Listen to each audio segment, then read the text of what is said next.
요즘 파스쿠치 하면은 뭐가 떠오르세요? 커피보다 케이크가 먼저 생각난다면 여러분은 이미 이 브랜드의 전략 안에 들어온 겁니다. 사실 파스쿠치는 이탈리아 에스프레소의 전통을 내세우며 한국에 들어온 브랜드였는데요.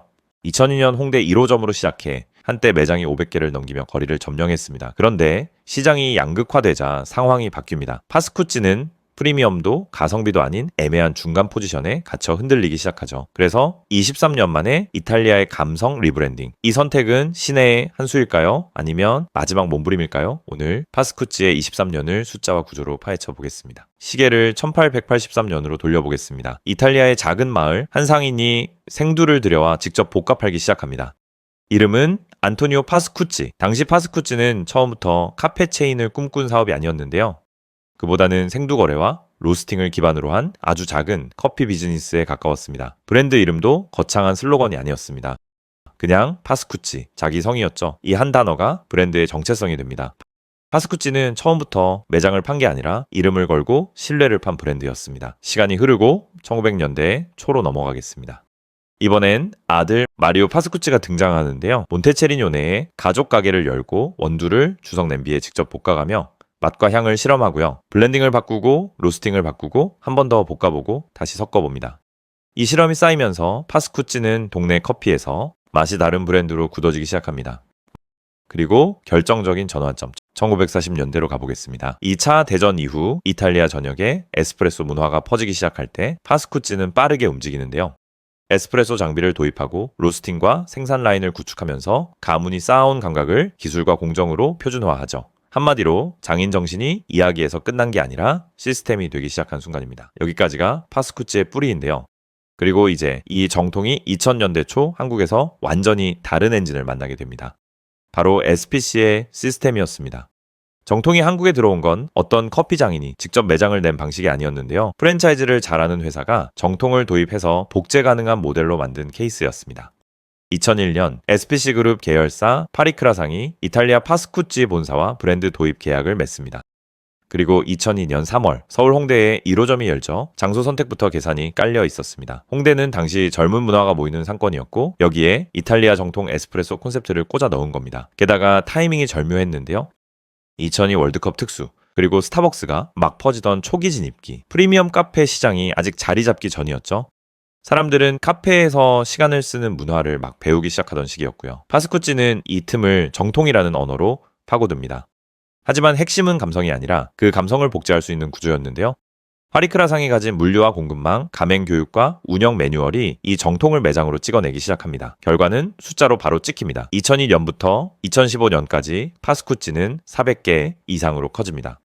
여기서 흥미로운 현상이 하나 생기는데요. 파스쿠치는 이탈리아 브랜드인데 한국이 오히려 본토보다 더 큰 시장이 되어버립니다. K-파스쿠치가 만들어진 건데요. 정통은 이탈리아에서 왔지만 확장은 한국에서 완성됐습니다. 그리고 정점에 도달한 순간 판이 바뀝니다. 이제 시장 구조로 보겠습니다. 파스쿠치는 2022년 전후 매장 수가 520개를 넘겼습니다. 여기까지만 보면 성공 끝처럼 보이는데요. 그런데 바로 이 시점부터 커피 시장의 판이 갈라지기 시작합니다.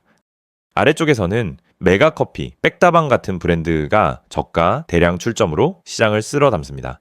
이제 가격이 무기가 됩니다. 반대로 위쪽에서는 스타벅스와 투썸이 플래그십과 공간 경험으로 프리미엄을 더 강하게 만듭니다. 이번엔 경험이 무기가 되죠. 문제는 파스쿠치가 그 사이에 끼어버렸다는 건데요. 중간 포지션은 시장이 양극화될 때 가장 먼저 흔들리죠. 고객 입장에서는 이렇게 느껴지기 쉽습니다. 저가만큼 싸진 않다, 프리미엄만큼 특별하진 않다, 맛은 비슷비슷한 것 같다. 브랜드는 기억에서 멀어집니다. 그래서 이때부터 파스쿠치는 매장 수가 줄기 시작합니다. 2023년엔 509개 수준으로 소폭 감소했다는 흐름이 나오고요. 이 감소는 단순한 숫자 문제가 아니었습니다. 성장이 멈추는 순간 프랜차이즈는 게임이 바뀌죠. 이제는 더 늘리기가 아니라 버티기로 들어가기 때문입니다. 2019년 파스쿠치 텀블러 유해물질 논란이 나오면서 판매 중단과 환불 조치가 이어졌던 것으로 알려졌습니다. 이런 이슈는 단순한 제품 사건이 아니라 브랜드가 쌓아온 프리미엄 신뢰가 흔들리기 시작하는 순간이죠. 그리고 2020년대 들어서는 SPC 그룹의 산재 노사 이슈가 사회적 논란이 되면서 온라인에서 불매 움직임이 확산됐다는 보도들이 이어집니다. 여기서 파스쿠찌가 더 불리한 이유가 있습니다. 파스쿠찌 자체의 문제가 아니라도 계열 브랜드로 묶인 구조 때문에 같이 영향을 받는다는 겁니다. 그 와중에 시장까지 바뀌었습니다. 이 흐름은 숫자에서도 보이는데요. 점포수는 2022년 521개에서 2024년 485개까지 내려옵니다. 그리고 이제 도내 구조를 보겠습니다. 정보공개서 기준으로 2024년 가맹점 평균 매출은 연 약 4억입니다.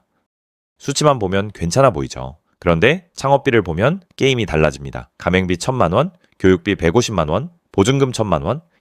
여기까지만 보면 생각보다 낫네 싶을 수 있는데요. 문제는 기타 비용입니다. 2억 2,880만 원, 즉 파스쿠찌는 가맹비가 아니라 초기 투자금이 승부를 가르는 구조죠. 여기서 시청자들이 제일 궁금한 질문이 하나 나오는데요. 그래서 점주는 실제로 얼마를 남기느냐? 가맹점 평균 매출이 연매출 4억 320만 원, 그러니까 한 달에 3,360만 원 정도, 재료비가 보통 30% 안팎, 인건비가 20%대 안팎, 여기에 로열티, 임대료, 관리비가 붙고요. 카드 수수료, 폐기, 소모품까지 합치면 영업이익률은 대략 12% 전후로 점주가 가져가는 돈은 대략 월 400만 원, 전후의 금액 연으로는 약 5천만 원 정도가 현실적인 범위입니다. 물론 상권이 더 비싸거나 야간 인건비를 더 쓰는 구조면 이 숫자는 바로 깎이고요. 반대로 임대료와 인건비를 잘 잡는 점포는 조금 더 위로도 열릴 수 있습니다. 그래서 파스쿠찌는 방향을 틀었습니다. 그 시작이 2025년 2월입니다. 파스쿠찌는 23년 만에 브랜드의 판을 다시 짭니다. 리브랜딩의 이름은 이탈리아 감성. 이 로고는 금색으로 바뀌고 매장 인테리어와 메뉴 구성도 전반적으로 손을 봅니다. 겉으로는 이탈리아 감성 강화처럼 보이는데요. 핵심은 감성이 아니라 재방문 이유를 새로 만드는 전략입니다. 그런데 타이밍이 중요하죠. 리브랜딩과 가격 체감이 같은 시기에 오면 소비자는 새로워졌다보다 비싸졌다를 먼저 느낄 수 있습니다. 커피 시장은 이미 가격 전쟁으로 끝까지 가버렸고 중고가 가격대 브랜드가 할 수 있는 선택지는 제한적입니다. 그래서 파스쿠찌가 꺼낸 카드가 디저트인데요. 여기서 놓치면 안 되는 배경이 하나 있습니다. 파스쿠찌가 갑자기 디저트로 방향을 튼 건 단순한 유행 따라가기가 아닙니다. 모기업이 어디냐면 다들 아시는 파리바게뜨의 SPC입니다. 커피 시장에서 중간 포지션이 흔들리기 시작하자 SPC가 가장 강한 영역, 빵과 케이크의 제조 인프라, 그리고 물류망을 파스쿠찌 전략의 중심으로 끌어올렸습니다. 커피 한 잔으로 싸우는 게 아니라 커피 플러스 디저트로 재방문 구조를 새로 짜기 시작한 거죠. 하지만 이 노선엔 피할 수 없는 산이 하나 있습니다. 이미 디저트 카페 시장에서 강하게 자리 잡은 경쟁자 투썸플레이스인데요. 그래서 파스쿠찌가 꺼내든 차별화 언어가 바로 이탈리아 정통입니다. 리브랜딩 이후 케이크 판매가 20% 증가했고요. 특정 기간엔 40%, 조각 케이크는 80%까지 뛰었다는 흐름도 나옵니다. 파스쿠찌는 커피를 더 싸게가 아니라 커피에 올 이유를 붙이겠다로 방향을 튼 겁니다. 메뉴 전략도 재정비하는데요. 콤부차 같은 라인을 정리하고 에스프레소와 디저트를 페어링으로 묶어서 시그니처 경험을 만들기 시작합니다. 그리고 매장도 하나의 형태로만 밀지 않습니다. 센트로, 코어, 에스프레소바, 타입을 나눠서 상권과 고객에 맞게 운영 모델을 다변화하죠. 숫자에서도 변화가 보이는데요. 2024년 기준 매장 수가 가맹점 460개, 직영점 25개 수준으로 정리됩니다. 급격한 붕괴라기보다는 일단은 안정화 국면으로 들어가는 흐름이 보입니다. 그리고 이런 변화는 매장 분포에서도 나타납니다. 휴게소 입점 매장이 60개 안팎, 전체의 8에서 10% 수준으로 언급되는데요. 도심의 일상 상권이 아니라 이동 동선에서 더 자주 보이는 브랜드가 되었습니다. 휴게소는 유동 인구가 계속 흐르기 때문에 매출이 비교적 안정적으로 나오기 쉬운 상권인데요. 브랜드 입장에선 다른 문제가 생깁니다. 파스쿠찌가 리브랜딩으로 만들고 싶은 그림은 일부러 시간을 내서 찾아가고 머무는 디저트 카페인데 휴게소에서의 경험은 대개 잠깐 들러서 빠르게 테이크아웃하는 커피에 가깝죠. 매출을 얻는 대신 브랜드가 추구하는 프리미엄 결과는 계속 충돌할 수밖에 없습니다. 그래서 파스쿠찌는 이 오래된 이미지를 바꾸기 위해 더 강한 한 방을 던집니다. 바로 모델 카드인데요. 에스파의 멤버 카리나를 기용하면서 젊은 층 유입을 끌어올리고 브랜드 이미지를 다시 현재형으로 끌어오려는 시도입니다.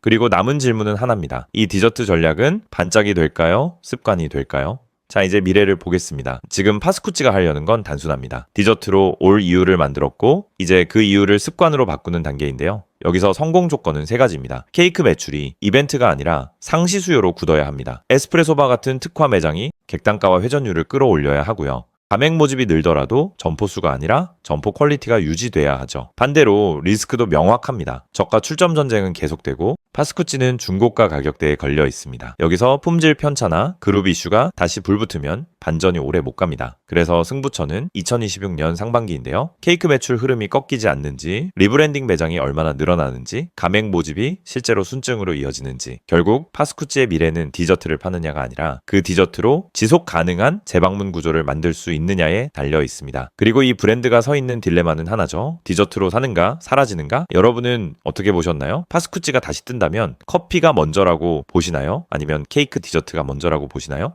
댓글에 케이크 남겨주시면은 제가 대댓글로 안내드린 뒤 원하시는 분께 이메일로 핵심 수치 요약본 보내드릴게요. 도움이 되셨다면 구독, 좋아요, 알림 설정으로 응원 부탁드립니다. 시청해주셔서 감사합니다.